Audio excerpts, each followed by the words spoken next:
Le 10 juin 1940, le dictateur italien Mussolini se rallie finalement à Hitler dans la guerre contre la Grande-Bretagne et la France. Les Italiens envahissent le midi de la France 2 jours avant le cessez-le-feu. Et si leur progression est modeste, ils n'en gagnent pas moins l'occupation de cette région.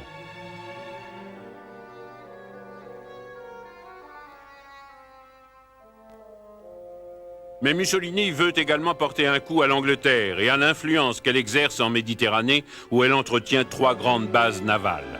À l'ouest se trouve Gibraltar, qu'elle a capturé aux Espagnols en 1704.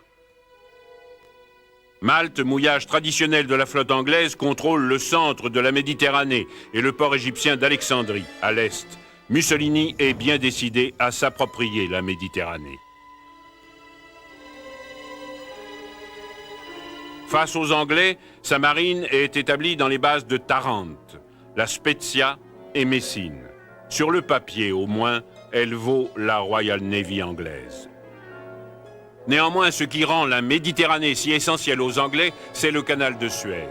Creusé en 1870 par le Français Ferdinand de Lesseps, il réduit le temps de navigation de l'Angleterre vers l'Inde et l'Extrême-Orient. Sur la terre ferme, le canal est menacé par 250 000 soldats italiens en Libye et 100 000 autres soldats en Abyssinie, en Érythrée et en Somalie italienne.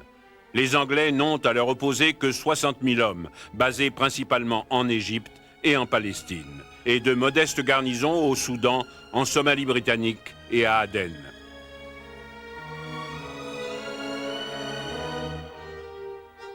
Ils ont également une importante base aérienne à Abania, en Irak.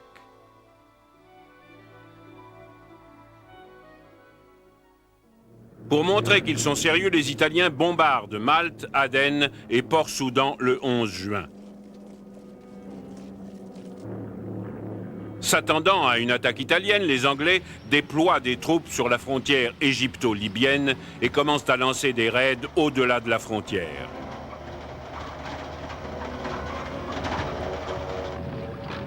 L'attaque italienne tarde à se concrétiser, d'autant plus que meurt le gouverneur général italien, le maréchal Balbo, qui est un aviateur émérite.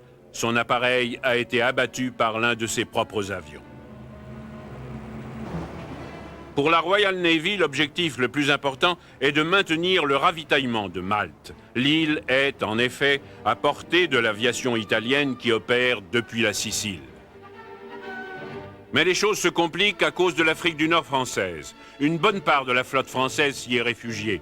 Le 3 juillet 1940, craignant qu'elle ne tombe entre les mains des Allemands, la Royal Navy l'attaque à Mers el-Kébir.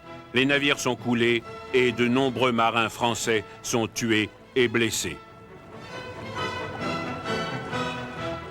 En représailles, le gouvernement de Vichy envoie ses avions basés en Afrique du Nord bombarder Gibraltar. Néanmoins, ces raids ne causent que peu de dégâts.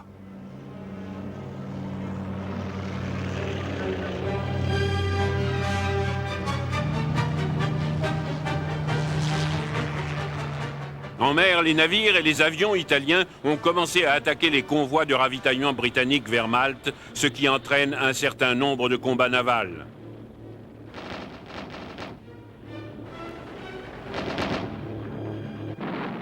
Sur terre, les forces italiennes s'emparent de 2 postes frontières au Soudan au début du mois de juillet.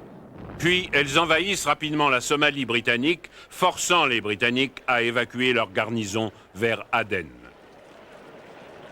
En août 1940, et en dépit de la menace d'invasion de l'Angleterre, Churchill envoie un groupe de navires chargés de blindés à travers la Méditerranée pour renforcer l'Égypte.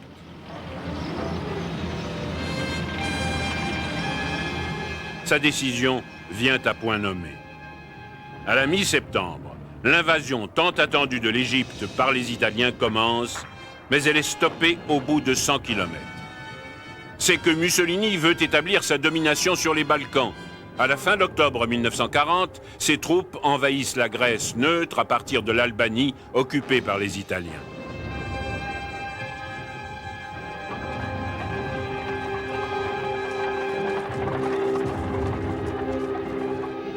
C'est une grave erreur.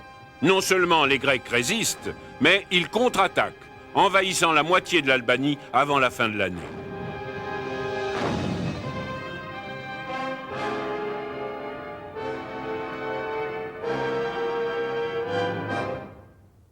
En mer, la lutte pour maintenir l'approvisionnement de Malte se poursuit en dépit de l'opposition aérienne et navale italienne.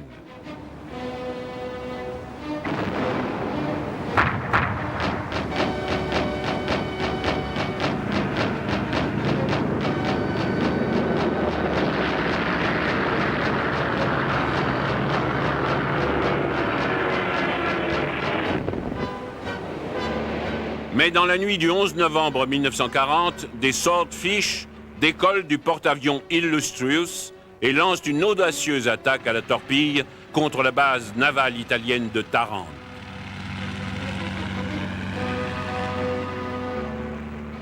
Ils endommagent gravement 3 cuirassés, ce qui rend la marine italienne un peu plus prudente. Mais les accrochages navals se poursuivent néanmoins. Pendant ce temps, les renforts britanniques en provenance d'Australie et des Indes sont arrivés en Égypte. Une opération est préparée pour détruire les camps italiens en Égypte. Elle est lancée le soir du 8 décembre. Au début, les troupes croient qu'elles partent en manœuvre.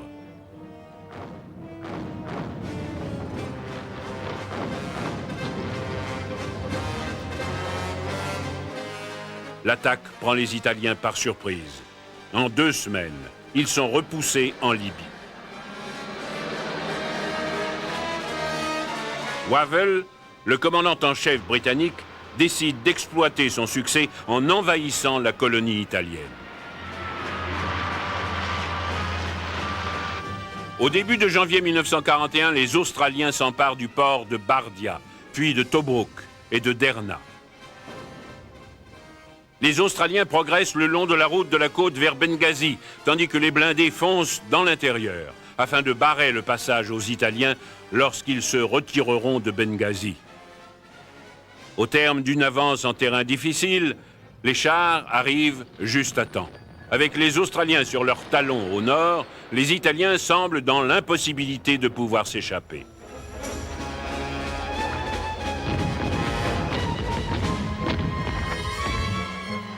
En fin de compte, 20 000 Italiens sont faits prisonniers lors de cette seule opération.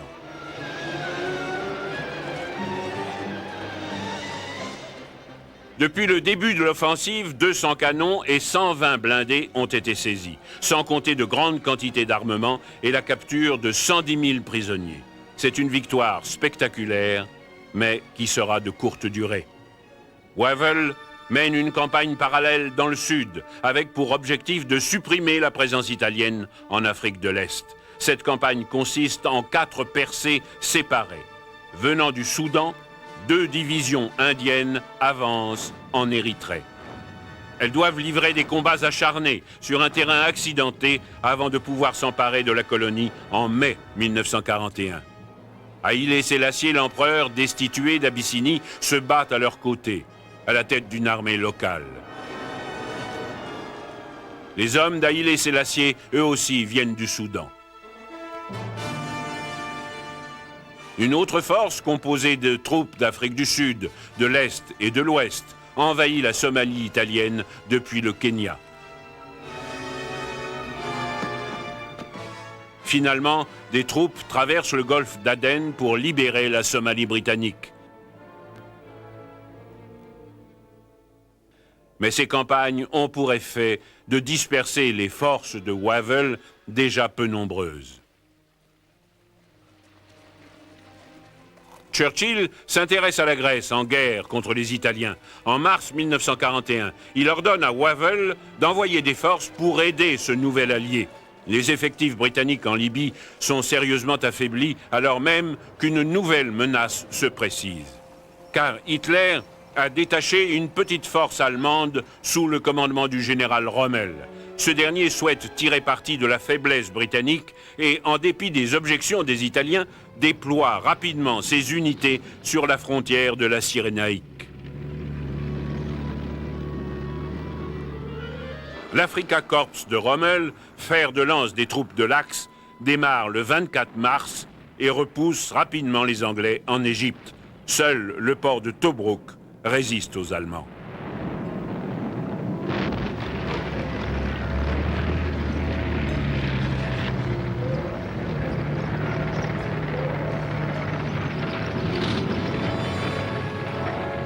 Le pire est encore à venir.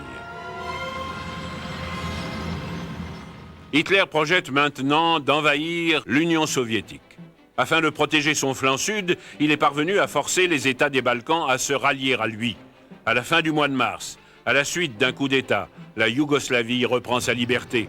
Furieux, Hitler l'envahit, ainsi que la Grèce, le 6 avril 1941. C'est une campagne éclair modèle, rapide et décisive.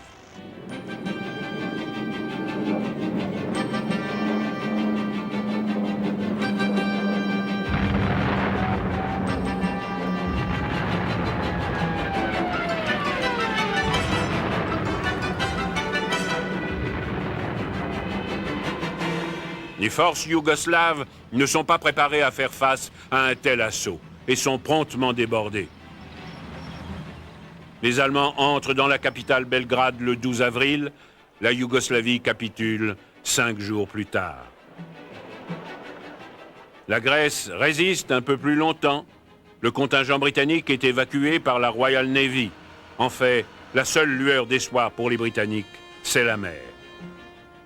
L'amiral Cunningham parvient à entraîner la flotte italienne au combat au large du cap Matapan le 28 mars, alors que cette dernière tente d'intercepter les convois britanniques à destination de la Grèce.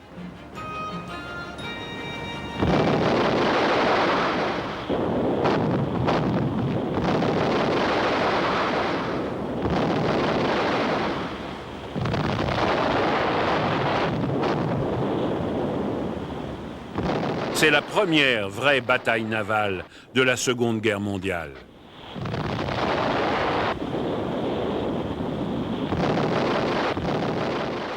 Les Anglais coulent 3 croiseurs et endommagent un cuirassé. Cet engagement contraint la flotte italienne à demeurer au port pendant les mois suivants.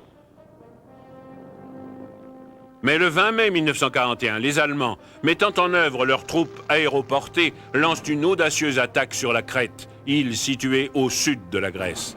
Des forces britanniques y sont stationnées depuis novembre 1940 et les hommes évacués de Grèce ont contribué à renforcer la garnison.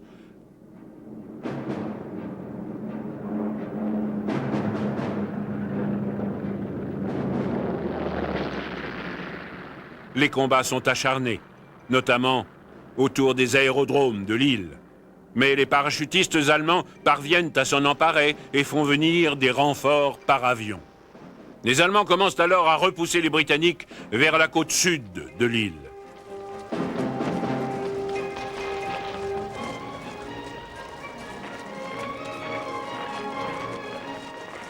L'arrière-garde anglaise n'est pas en mesure de contenir longtemps l'avance des Allemands. Bien qu'elle se batte avec fureur, elle est continuellement débordée.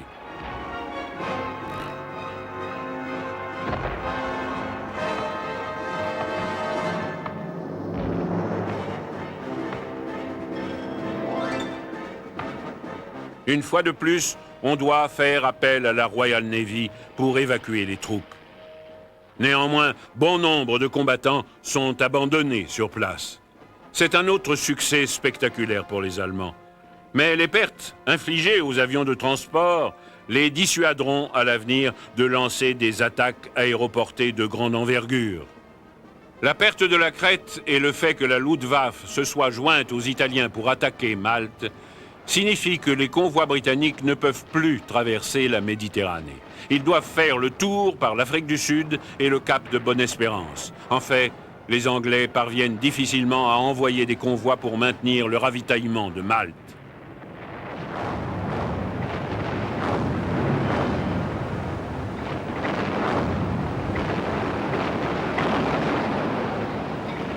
Ailleurs, Wavell a dû mater une rébellion irakienne qui menaçait la base aérienne de Habania. Et en juin 1941, il envahit la Syrie sous protectorat français, de crainte que la Luftwaffe ne s'y établisse elle-même.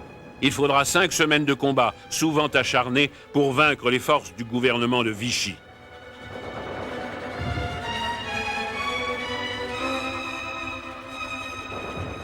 En Libye, Wavell lance en mai et en juin 2 attaques manquées contre les défenses de Rommel sur la frontière égyptienne.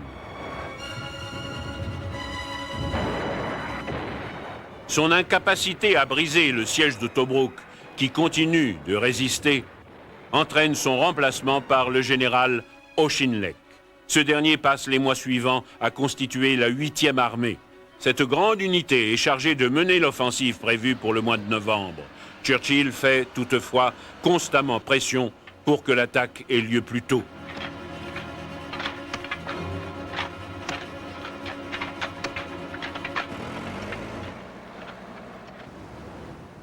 Bien que Malte subisse d'incessantes attaques aériennes, des sous-marins britanniques, comme celui-ci, et des avions basés sur l'île harcèlent les convois de ravitaillement de l'Axe qui cherchent à gagner l'Afrique du Nord.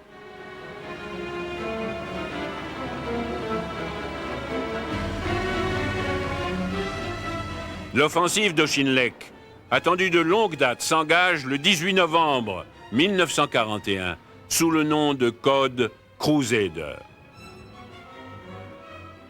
La première phase est marquée par une longue mêlée générale entre les blindés des deux camps. Pendant une semaine, l'issue de la bataille est incertaine, tandis que l'infanterie britannique se ferait un passage vers Tobrouk.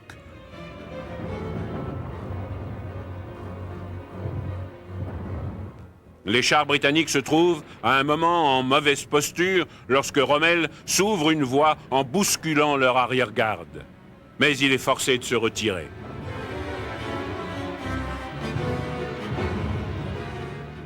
Les forces aériennes des deux camps remplissent correctement leur mission, mais la force aérienne britannique du désert finit par établir sa supériorité sur le champ de bataille.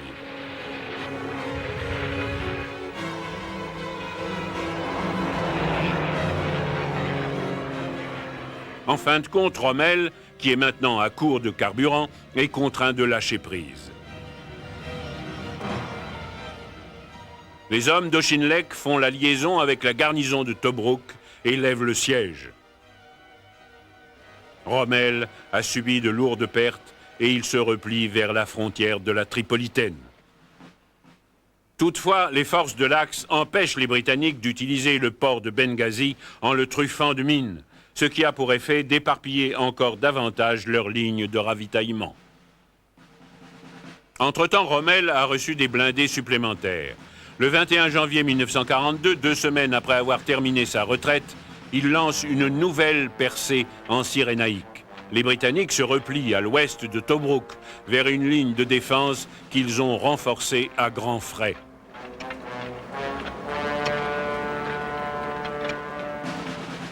Dans le camp de l'Axe, la conduite à adopter fait l'objet d'un débat. Rommel veut poursuivre son avance jusqu'au canal de Suez et étoffer ses effectifs en conséquence. Mais Kesselring, qui est son supérieur et le commandant en chef des opérations au sud, a d'autres idées. Avec les Italiens, il considère que la rapide capture de Malte pour protéger les lignes de ravitaillement de l'Axe est plus importante. Il permet cependant à Rommel d'avancer jusqu'à Tobrouk. Rommel attaque à la fin de mai 1942, coupant l'herbe sous le pied des Anglais qui eux-mêmes préparaient un assaut. Ces blindés encerclent le flanc britannique ouvert sur le désert. À Bir Hakeim, des unités françaises, aux ordres du général Koenig, résistent 15 jours aux forces allemandes et rompent finalement l'encerclement.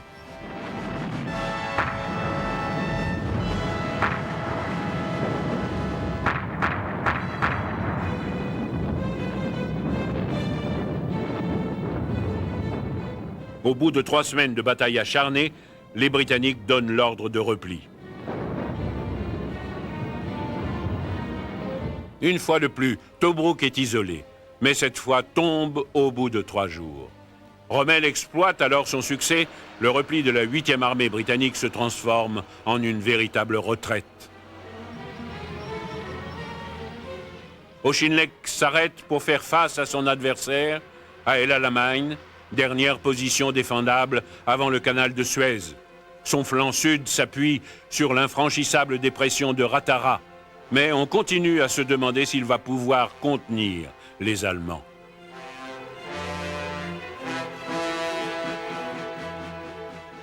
L'inquiétude des Anglais est telle que la flotte méditerranéenne quitte Alexandrie pour le port de Beyrouth, au Liban.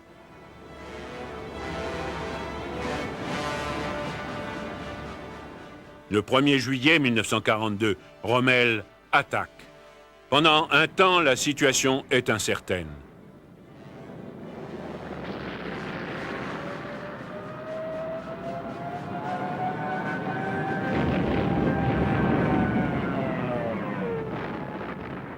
Mais les troupes de l'Axe sont éprouvées après 5 semaines de combats intenses et elles manquent de carburant. La 8e armée anglaise est donc en mesure de contenir leur attaque. Les Britanniques tentent alors de percer les défenses de l'Axe. Pendant presque tout le mois de juillet, les deux camps échangent des coups comme deux boxeurs épuisés qui finissent par se retirer chacun dans son coin, trop épuisés pour continuer le combat. Pendant ce temps, Malte continue à tenir malgré l'accroissement des pertes de navires britanniques qui poursuivent l'effort constant pour assurer le ravitaillement de l'île.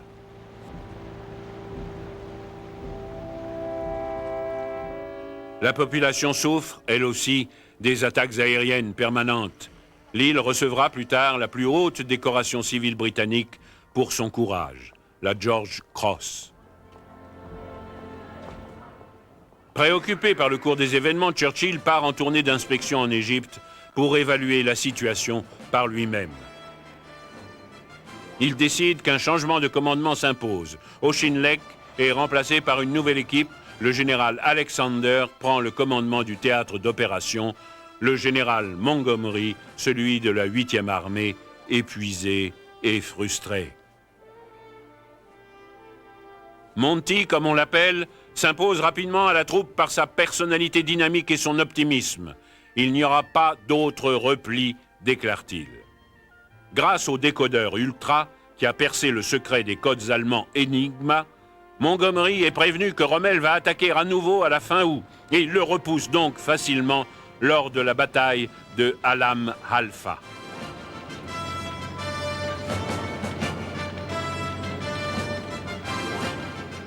Convaincu qu'une grande supériorité en effectifs et en matériel est essentielle pour la victoire, Montgomery commence à se préparer à percer les lignes de l'Axe et à chasser les Italiens et les Allemands de toute la Libye. Le soir du 23 octobre 1942, à El Alamein, la 8e armée se déploie en position de bataille. Chaque homme sait exactement quel est le rôle qu'il doit jouer. Cela fait partie du style de commandement de Montgomery. 900 canons commencent à pilonner les lignes de l'Axe et l'attaque est lancée.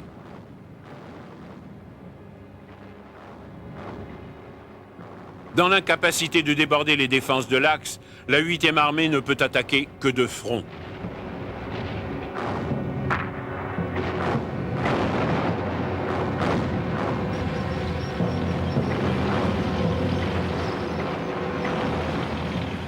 Pendant les 11 jours suivants, les Britanniques se battent avec l'énergie du désespoir pour enfoncer les défenses de Rommel.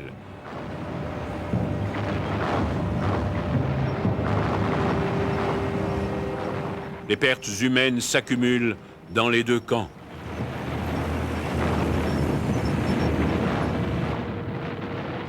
Les hommes de Rommel s'accrochent farouchement à leur position, tandis que la force aérienne du désert ne cesse de les harceler. La poussée britannique est impitoyable et en fin de compte, le 3 novembre, Rommel est forcé d'ordonner la retraite. La plupart de ses équipements et de son matériel est détruit.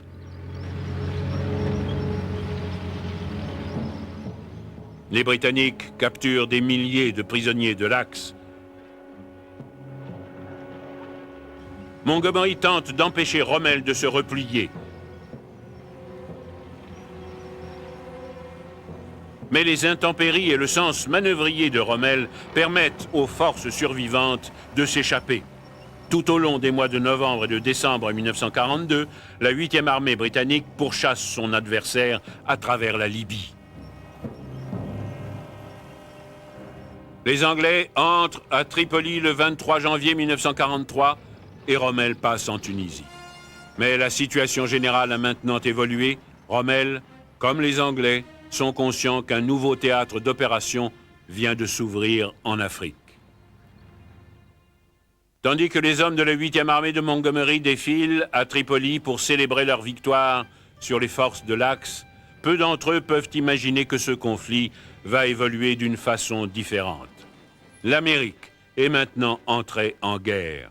Roosevelt et Churchill sont convenus que la défaite de l'Allemagne prenait le pas sur celle du Japon et de nouveaux axes d'effort, après maintes discussions, ont été adoptés. En fin de compte, le général américain Eisenhower est choisi pour commander l'offensive qui a été décidée en Méditerranée. Tandis que les Anglais immobilisent Rommel en Égypte, les Alliés décident d'attaquer les colonies françaises d'Afrique du Nord, le Maroc, l'Algérie et la Tunisie. Un détachement américain venant des États-Unis débarquera à Casablanca. Une autre armée quittera l'Écosse et passera par le détroit de Gibraltar.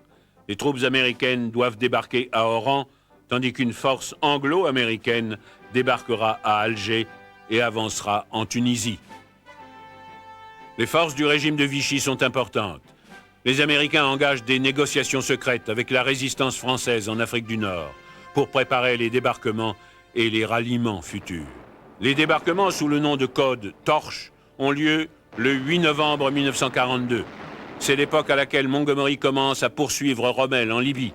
Non seulement l'opération Torche est la première opération anglo-américaine de la guerre, mais elle représente également le premier des nombreux débarquements amphibies alliés. Les Français ne résistent pas longtemps à Casablanca et à Oran.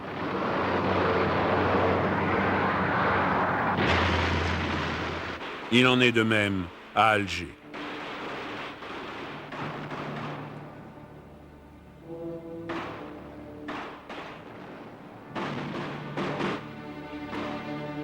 Ils demandent l'armistice et dans la foulée, entrent en guerre aux côtés des Alliés.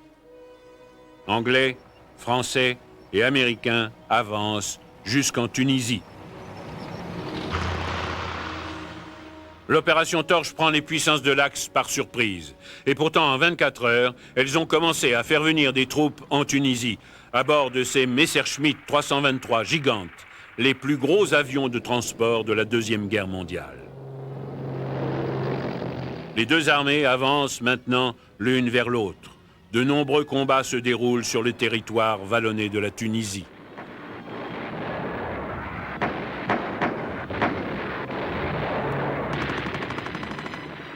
Une force britannique parvient à moins de 30 km de Tunis avant d'être obligée de se replier.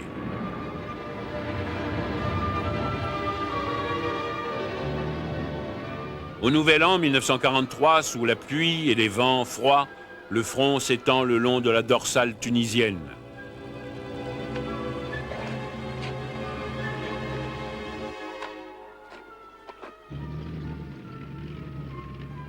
Les forces de l'Axe entament alors une série d'assauts.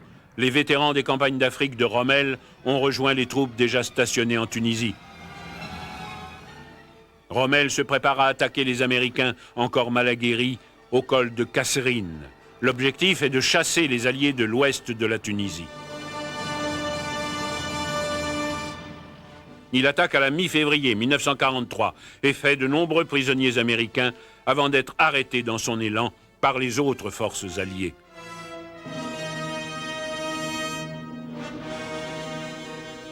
La 8e armée de Montgomery pénètre alors en Tunisie depuis l'Est, ouvrant ainsi un autre front.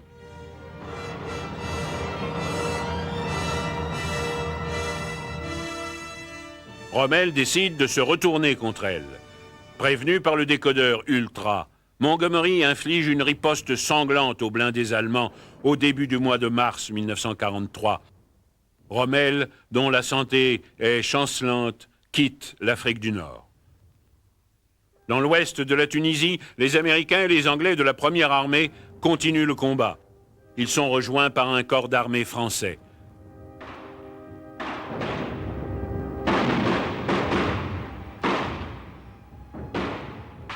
Pendant ce temps, Montgomery s'apprête à attaquer la redoutable ligne Marette.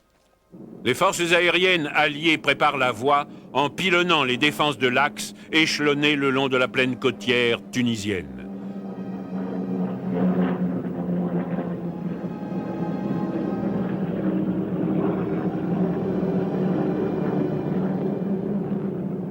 Montgomery décide d'attaquer la ligne Marette de nuit.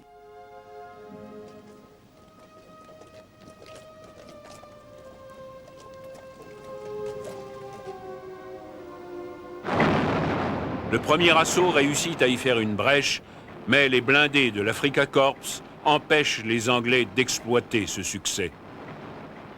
Précédés par des attaques de chasseurs, les blindés de Montgomery parviennent alors à circonvenir la ligne Marette.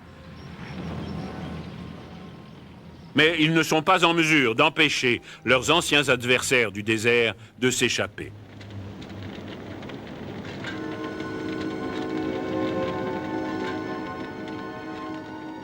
Les Américains, qui se sont remis du désastre du col de Kasserine grâce au flamboyant général Patton, dégagent le sud-ouest de la Tunisie et rejoignent Montgomery.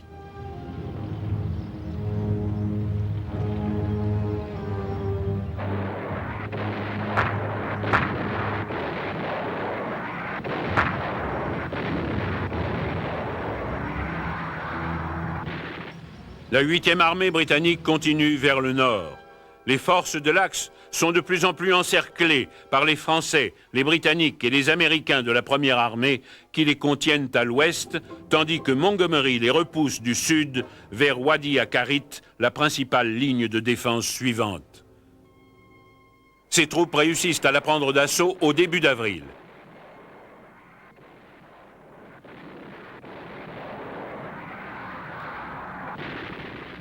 Mais cette fois encore, les Britanniques ne parviennent pas à prendre au piège les forces de l'Axe.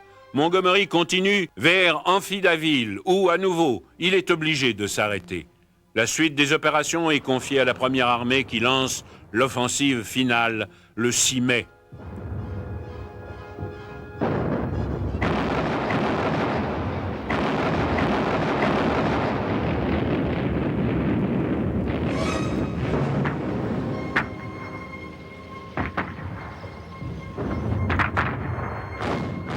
Les forces de l'Axe, dont les lignes d'approvisionnement à travers la Méditerranée sont pratiquement coupées, ne peuvent tenir plus longtemps.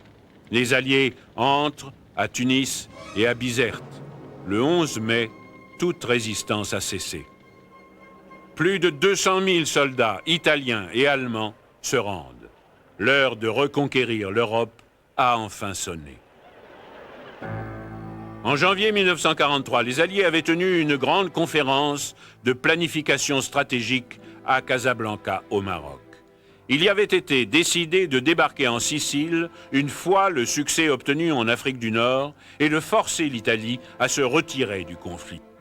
La planification de l'opération Sicile a commencé en mars 1943. La 7e armée américaine, commandée par Patton, doit débarquer sur la côte sud et dégager la partie ouest de l'île, tandis que la 8e armée de Montgomery avancerait dans la partie est. À titre de répétition et après un intense bombardement aérien et maritime, les troupes britanniques débarquent sur les îles de Lampedusa et de Pantelleria le 11 juin. Les forces opérationnelles amphibies font route depuis l'Afrique du Nord-Ouest, l'Égypte et la Grande-Bretagne. Les débarquements en Sicile même ont lieu le 10 juillet.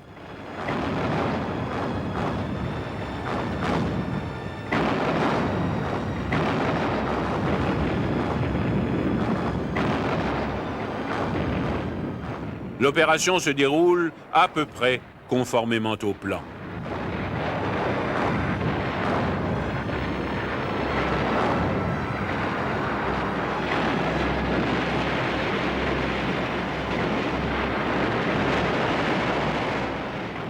Les faibles divisions italiennes qui défendent surtout la côte ne peuvent rien pour empêcher l'établissement des têtes de pont.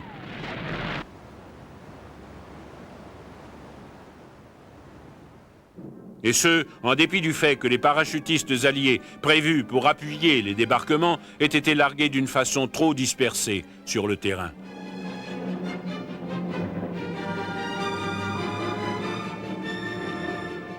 Les Alliés commencent leur progression dans l'intérieur, mais se heurtent à une résistance acharnée de la part de 2 divisions allemandes d'élite qui ont été détachées dans l'île.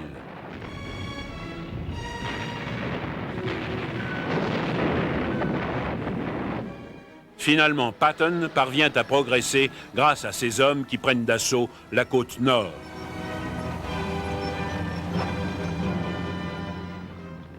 Les Britanniques, pour leur part, ont des difficultés dans la partie est, plus montagneuse. Ce n'est que le 5 août qu'ils entrent à Catane, ville située au milieu de la côte.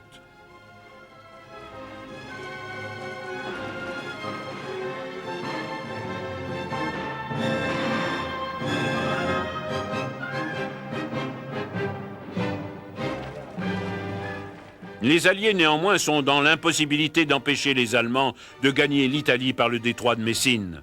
La perte de la Sicile est très mal ressentie par les Italiens. Mussolini est destitué et l'Italie demande l'armistice. Hitler donne l'ordre à Kesselring de se protéger contre les retombées de la capitulation italienne.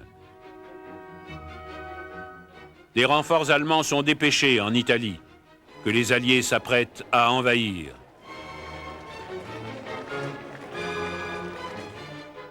Montgomery reçoit la mission de franchir le détroit de Messine et de dégager le sud de la botte. Tandis qu'il débarquera d'autres forces à Tarente, la 5e armée américaine, nouvellement constituée, débarquera à Salerne. Le 3 septembre, les Britanniques traversent le détroit de Messine et entrent en Italie par le sud. Simultanément, les Italiens capitulent, en secret. 6 jours plus tard, la nouvelle de leur reddition est officielle. Le débarquement à Salerne a lieu comme prévu. Les Allemands y dépêchent des troupes et opposent une résistance acharnée.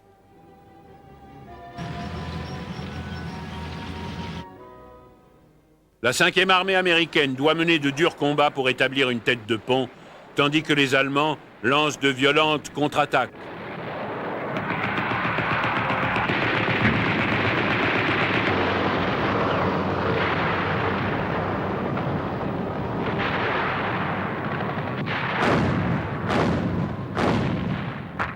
La Luftwaffe n'est pas en reste et détruit bon nombre de navires alliés.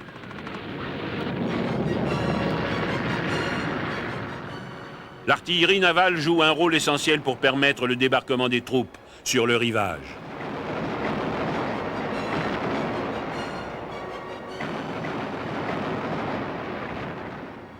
En fin de compte, la puissance de feu alliée s'avère écrasante. La tête de pont se déploie et les renforts peuvent débarquer. Toutefois, la résistance allemande devant Salerne prouve que les Allemands n'ont pas l'intention d'abandonner l'Italie sans se battre.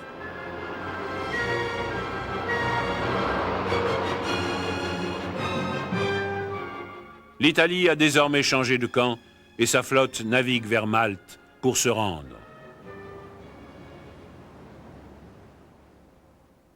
Les Allemands désarment les forces armées italiennes pour tenter d'empêcher les Alliés de les utiliser. Ils occupent également Rome et font venir en hâte des renforts du Nord.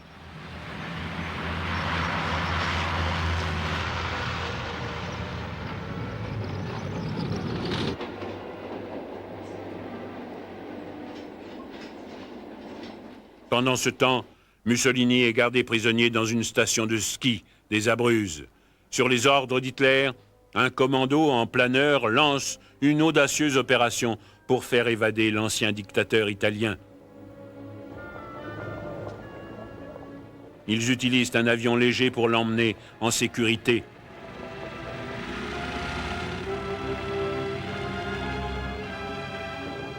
Il est transporté au sud de l'Allemagne, où il retrouve sa famille et Hitler. Par la suite, Mussolini proclame une république fasciste fantoche au nord de l'Italie.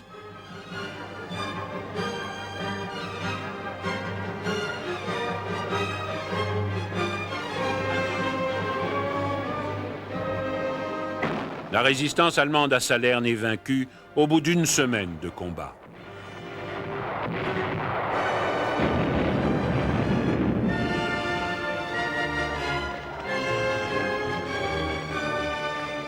Cela permet à la 5e et à la 8e armée d'opérer leur jonction. Il est maintenant prévu que les Américains remontent le long de la côte ouest de l'Italie et que les Anglais en fassent de même le long de la côte est. Montgomery et Clark, le commandant de la 5e armée, conviennent de la nécessité de coordonner leurs opérations. Churchill, dans le même temps, souhaite fortement reprendre pied dans les Balkans en s'emparant de l'archipel du Dodécanèse sous domination italienne. Des débarquements y ont lieu en septembre. Les garnisons italiennes sont désarmées, mais le manque de soutien naval et aérien permet aux troupes allemandes de Grèce de reprendre rapidement l'archipel. En Italie, les Alliés entrent à Naples le 1er octobre. Leurs forces progressent alors vers le nord, mais sont bloquées par l'arrière-garde allemande.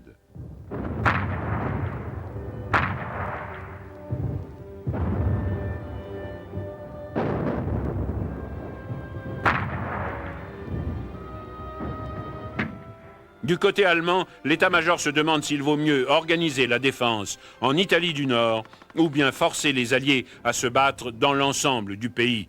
C'est finalement cette dernière option, celle de Kesselring, qui est retenue. Les nombreux cours d'eau d'Italie favorisent la stratégie de Kesselring.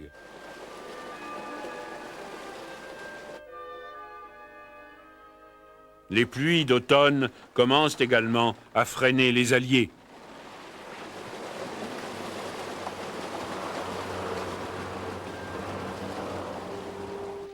Les conditions climatiques se détériorent à l'approche de l'hiver. Enfin, vers la fin de novembre 1943, les Alliés se trouvent confrontés aux défenses établies sur la ligne Gustave.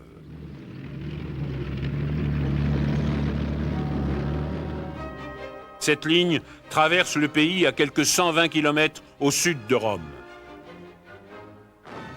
Montgomery parvient à la percer à l'extrémité est, mais après un combat acharné pour s'emparer d'Ortona, la 8e armée, épuisée, est forcée de s'arrêter.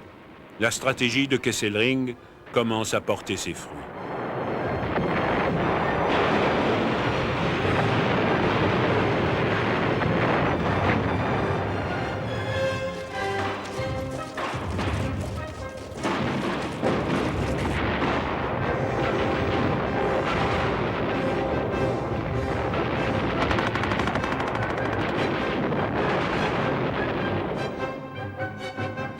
Déterminés à atteindre Rome, coûte que coûte, les Alliés décident alors de clouer les Allemands dans la région du Mont Cassin, puis de déborder la ligne Gustave grâce à un débarquement amphibie à Anzio, à 100 km à l'arrière.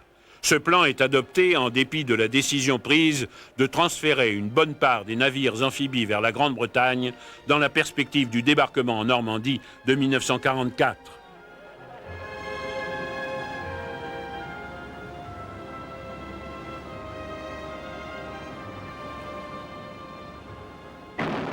Le 22 janvier 1944, la préparation d'artillerie navale désormais classique couvre l'approche des péniches de débarquement vers le rivage. Les troupes d'assaut débarquent rapidement. Les Allemands ont été pris en grande partie par surprise et ne peuvent empêcher les Alliés de consolider leur point d'appui sur Anzio.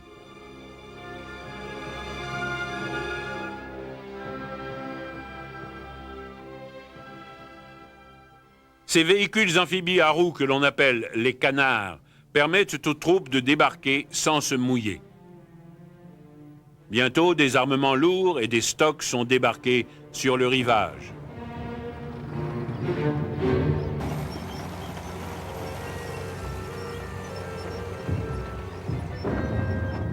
Mais alors que les Alliés consolident rapidement leur tête de pont, il n'est fait aucun effort pour exploiter le succès initial du débarquement, en lançant une percée vers l'intérieur.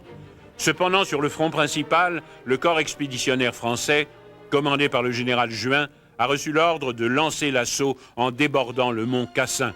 Il attaque 2 jours après le débarquement d'Anzio. À Anzio même, l'inactivité alliée donne aux Allemands le temps de redéployer leurs forces afin d'éliminer la tête de pont.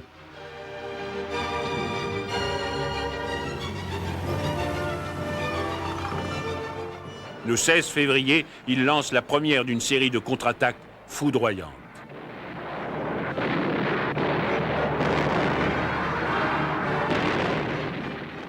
Bientôt, les Alliés sont pris sous un feu intense et l'avenir de la tête de pont est remis en question.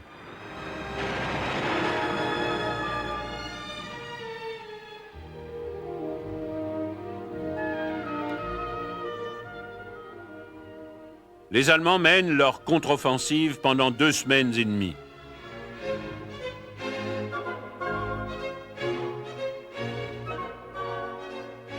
Ils infligent des pertes importantes aux Alliés. Une vingtaine de milliers d'hommes sont mis hors de combat. Au Mont Cassin, la situation n'est pas meilleure. Toutes les tentatives de s'en emparer échouent les unes après les autres. En désespoir de cause, et croyant que les Allemands s'en servent comme d'un poste d'observation, les forces aériennes alliées bombardent et détruisent le monastère historique. Les parachutistes allemands qui défendent le Mont Cassin demeurent irréductibles malgré les tirs d'artillerie et le bombardement aérien constant.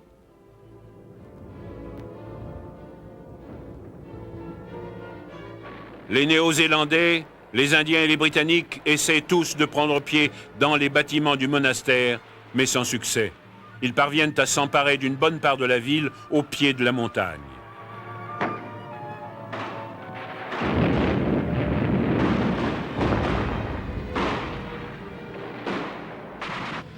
Le commandement allié met alors au point un nouveau plan. L'ensemble de la 8e armée britannique va être détourné de l'est de la chaîne des Apennins et une attaque concertée va être lancée du Mont Cassin vers la côte méditerranéenne. Parallèlement, les forces de la tête de pont d'Anzio vont percer vers Rome. Une préparation d'artillerie aérienne sous le nom de code Strangle est lancée pour étrangler les voies de ravitaillement de l'Axe. L'attaque est lancée dans la nuit du 11 mai 1944. Cette fois, ce sont les Polonais qui attaquent le Mont Cassin, mais ils sont repoussés. Plus au loin, les Français traversent les montagnes des Abruzzes. Cette action est déterminante. Kesselring donne à ses troupes l'ordre de se retirer de la ligne Gustave. Les Polonais attaquent à nouveau le Mont Cassin, qui tombe enfin. Les forces alliées traversent alors les montagnes et rejoignent les troupes d'Anzio. Le 5 juin, les Alliés entrent enfin à Rome.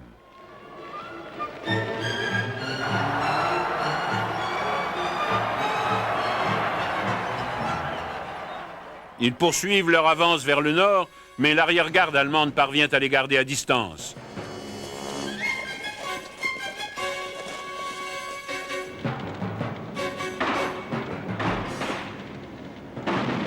L'espoir d'empêcher les Allemands de se retirer derrière leur principale ligne de défense suivante commence à s'amenuiser.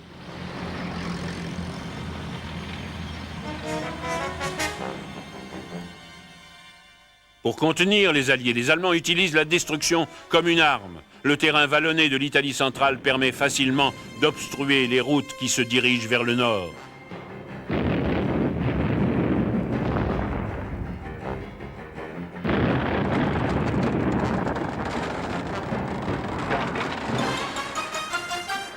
À la fin du mois d'août, l'avance des Alliés est pratiquement au point mort. Ils se trouvent confrontés à une autre solide barrière de défense, la ligne gothique, à environ 250 km au nord de Rome.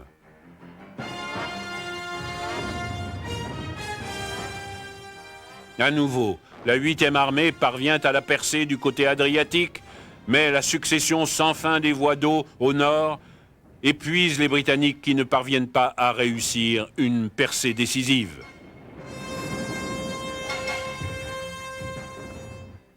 Les Américains se heurtent à leur tour à la ligne gothique, là où elle passe à travers les Apennins.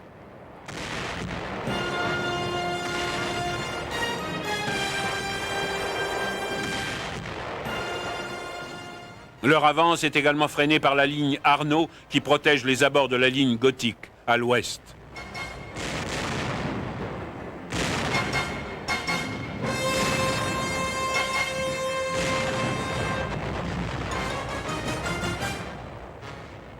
Un hiver de plus approche en Italie et l'épuisement s'empare des armées alliées.